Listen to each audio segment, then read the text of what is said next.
Bonjour, cette vidéo est très inspirée d'un article publié en janvier 2015 par Brigitte Simon sur son blog Brigitte Simon Sport et Nutrition. Cet article s'intitulait « Avant un match, branchez-vous en mode confiance ». Brigitte Simon est une ex-joueuse de très haut niveau, ancienne demi-finaliste à Roland-Garros.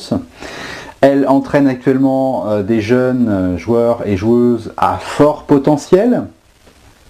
Et l'intérêt de ces articles est qu'ils ont pour moi une espèce de résonance universelle. Ils m'ont en tout cas servi énormément, ils me servent encore dans mon parcours de joueur amateur. Il faut bien que tu comprennes que pour augmenter ton niveau de jeu sur une saison, il y a deux types d'entraînement à effectuer et deux types d'attitudes mentales à adopter lors de tes séances. La première est ce que Brigitte Simon appelle être branché sur l'entraînement. Cela s'applique par exemple aux séances que tu vas faire en compagnie de ton entraîneur-professeur quand tu prends une série de cours collectifs étalés sur une saison, 20, 25, 30 séances, voire plus. Et lors de ces séances, ton professeur va te proposer un programme type qui aura pour ambition d'augmenter ton niveau technique, ton niveau tactique, parfois ton niveau physique.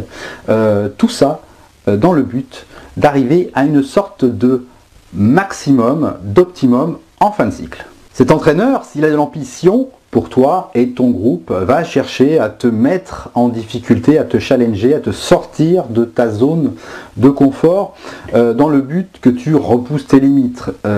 Tu vas peut-être alors jouer dans des zones qui sont inhabituelles pour toi.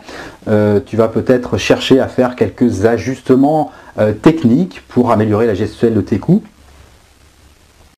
Et lors de ces séances, tu vas peut-être être amené à faire plus de choses, plus de fautes que d'habitude.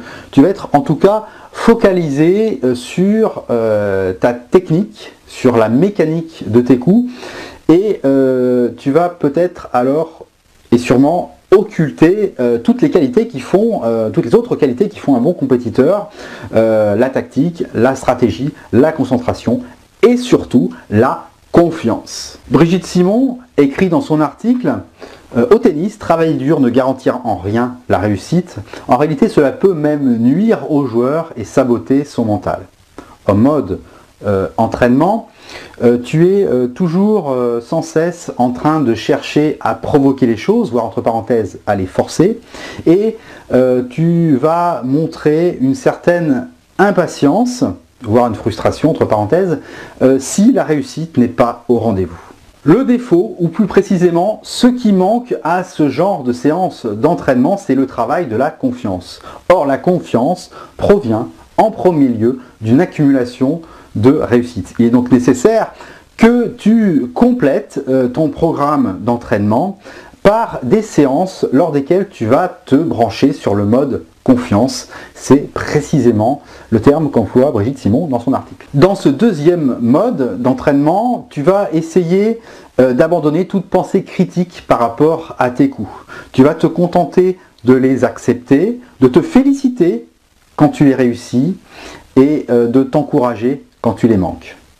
Mais tu vas me demander très justement comment mettre en place concrètement ce fameux mode confiance.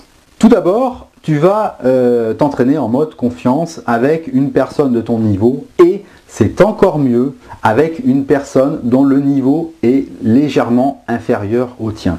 Avant de disputer un match important, tous les grands joueurs échangent et disputent des points avec des sparring partners qui sont beaucoup moins bien classés qu'eux. Ils font ça presque exclusivement. Lors de ces séances, tu vas disputer des points, voire des sets, avec service et retour, et tu vas t'attacher à reproduire le plus souvent possible et à vitesse réduite les séquences de jeu qui te réussissent le mieux. D'où l'intérêt de bien les connaître, ces séquences de jeu qui te réussissent le mieux. Tu vas en plus pouvoir bénéficier contre ces adversaires qui vont être un petit peu moins forts que toi, d'un maximum de balles courtes qui te permettront de prendre le jeu à ton compte avec succès. Ce qui est la base de la confiance. Alors par joueur légèrement moins fort que toi, je veux bien entendu parler de joueurs qui vont jouer à une vitesse un tout petit peu moins élevée que la tienne et qui vont avoir une longueur de balle un tout petit peu moins importante que la tienne.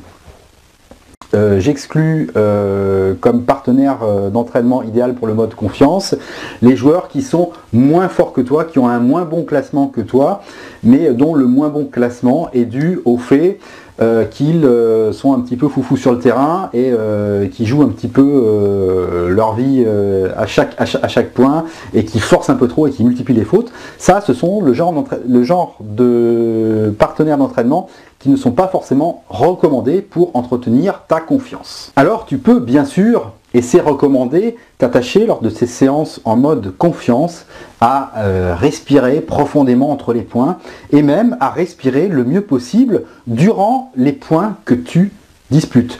Ceci dans le but de rechercher le maximum de relâchement. Brigitte Simon l'explique très clairement dans son article. La force de l'habitude fait que l'on reproduit en match, qu'on a tendance à reproduire l'état d'esprit que l'on adopte à l'entraînement et plus particulièrement lors des séances précédentes. D'où l'intérêt de faire des séances en mode confiance avant de disputer des matchs. Plus tu seras relâché à l'entraînement, les séances précédentes tes matchs, plus tu seras relâché en match, même si tu seras forcément un tout petit peu plus tendu en match officiel qu'à l'entraînement. Mais ça, c'est normal, tu dois y être habitué depuis le temps que tu joues au tennis. Tu vas sans doute me demander pourquoi on ne pratique pas systématiquement ces entraînements en mode confiance avant les matchs et pourquoi on ne fait pas que ce genre d'entraînement pour progresser en match durant l'année. Eh bien tout simplement parce que à chercher uniquement à reproduire les choses qui nous réussissent, on reste dans notre zone de confort et on ne progresse pas et par la force des choses, on régresse. Il nous manque alors, pour progresser, le challenge que constituent des séances d'entraînement menées par un entraîneur exigeant. Mais ceci est une autre histoire. À bientôt.